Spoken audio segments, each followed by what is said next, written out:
Okay, everybody, hello, and here we are.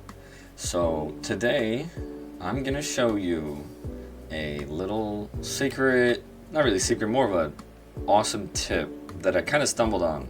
So recently I started using the B Surfaces add-on, and I had to click on Vertex Snap to make it work in conjunction with the shrink wrap modifier.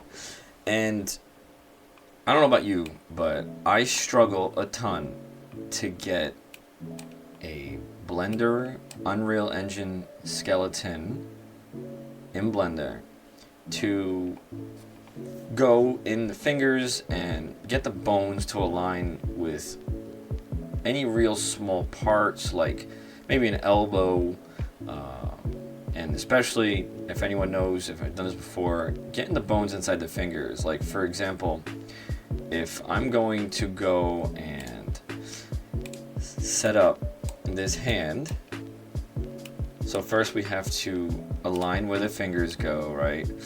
So we have to move these in place. We have to get it like this, right? We gotta start these, we got the name of the bones, but I think these are the bones that go in the palm, right? And then you go around, you're like, oh man, that's like not where it's supposed to be. So let's back up a bit. So what I do for this part, for the fingers part, before the fingers tweak, I come up here and I activate snap. And here what I do is I put it on vertex to start. So now what I do is I can move this over, so right about there. And if we look, it snaps to the top of the hand here. And I don't have to go chasing it all around the 3D space. So now if you're not sure which finger you're using, if you look up here on Pinky Master, I'm working on the pinky. It's like carpal something, I don't even remember. But let's get these aligned. So let's also move this. And it's so beautiful. It just snaps where you need it to. So let's move the pinky over a bit more. Again, you can tweak it a tiny bit if you need, but it's not going to go flying around the 3D space. So let's move this up here. And what's great too is if your topology is good and your mesh has a nice loop here, it'll attach to those loop points. Which, moving forward, I'll try to keep in mind when I do it, but look at that. It's pretty much where it needs to be, right? I could bring it back a little more, but I kind of like it just right before the knuckles. I don't know if that affects the animations yet and how it does, but now let's move this and get it right around there. And let's move it inward. Oh, that's good. That's a good spot right there. Now, it's going to sit on top of the hand at first, and that's okay. Now what we'll do is we'll click on volume, snap target to volume, and once I read this, I'm like, that might be it. So let's go to fingers tweak, turn everything else off. Now we have all these little bones that we have to get properly aligned in here, so let's do it without the snap first. So let's try to get this knuckle in place. So you're in this angle, you're like, okay, cool, it looks like it's going where I want it to go. All right, and then again we go here, and that's really not where it needs to be. It's close, but I have a better solution. You know, we could even show a more dramatic version of it. Let's try to get this somewhere in the first finger joint, right? Let's move it there, move it there, and they're off center. So what happens is you start going into this game, it's actually coming out better than I thought here, but if you look, that didn't go where I wanted to. You end up in this game of pretty much cat and mouse getting that in the joint. And you probably already know where I'm going with this. Click this on, go to volume, and let's put this where the knuckle is. Let's put this where the knuckle is.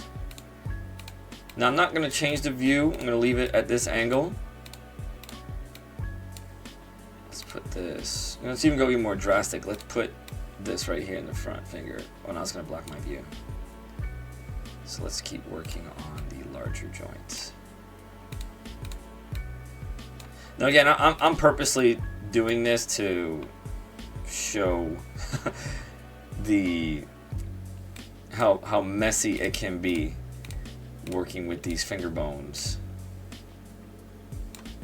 Okay, let's bring the last pinky part over.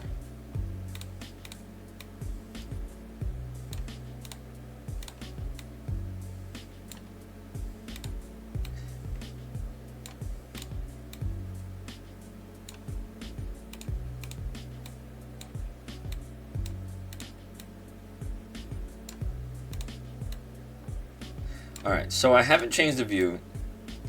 Now, remember before when we were trying to do this, the bones were going any which way. It looked right on screen, but they were not. I kind of messed that up, I think.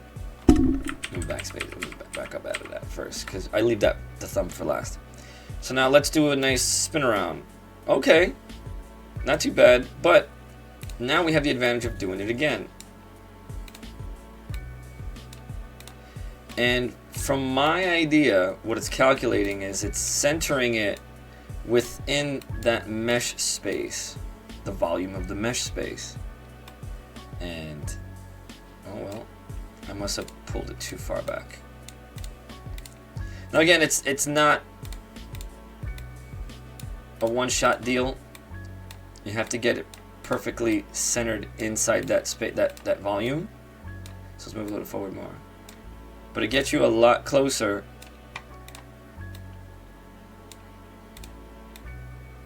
than trying to eyeball it. See right there?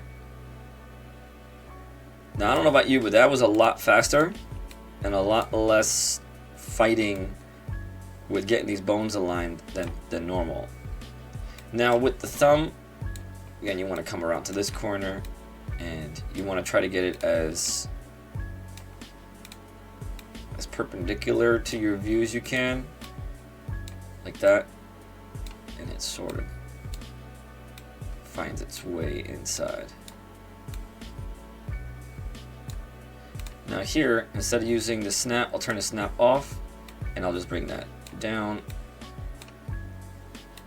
since this isn't really that far off from where it needs to be. And then you can tweak it using the regular method. Like for example, I know I need to bring these down because I want these sort of in the hand. Just an easy Z shift. And there you have it.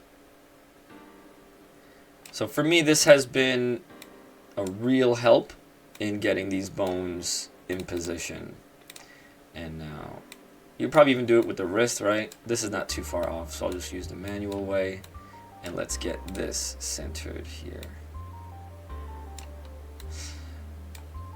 Alright, so now I'm gonna continue working on this rig, and I'll speak to you soon.